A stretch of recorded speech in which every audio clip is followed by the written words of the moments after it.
we are incredibly proud and humbled by what we achieved at the first Women in Machine Learning Symposium. We virtually brought together women and allies in technology from across the world. It was inspiring to learn from each other's experiences, find a community of support, and meet amazing tech leaders who are paving the way for generations to come. AI and ML are helping people solve real problems today. That is why representation is so important. Ensuring we are addressing issues, the correct issues, in the right way. Because ML products that are used by everybody need to be created by teams with representation, and improving accessibility is fundamental to achieve equity. You are making decisions with this technology. It's not an engineering vacuum. And your background and how we use fairness technologies and responsible AI are really critical to making things successful.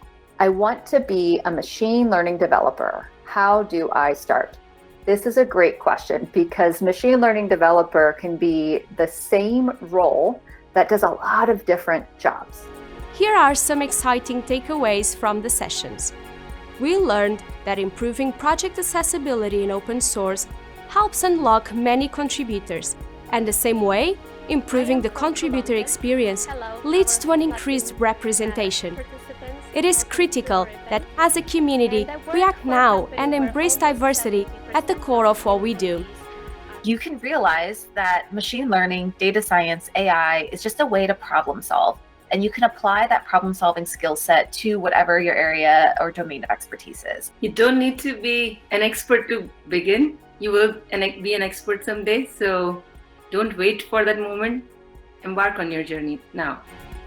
If you are getting started with machine learning, check out our free educational content on YouTube.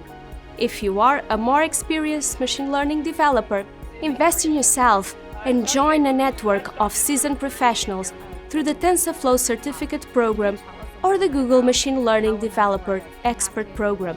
More information can be found in the video description below. These sessions also provided the opportunity to share experiences, knowledge, and further advance leadership skills. And ultimately, when we work in machine learning, we are building tools for people and we're using data created by people. And so humanity really has to be at the center of absolutely everything that we do. Also, learning by doing, getting in there. And I built a model from scratch twice with zero classical education, but I did it because it's how I acquire skills. It's how I, Noelle, acquire skills. I encourage you to join a TensorFlow user group or a machine learning community in your city. Join the conversations on the TensorFlow forum and find mentors who can guide and help you throughout your career. All journeys might be different, but shaping a more equitable future in machine learning communities starts with you.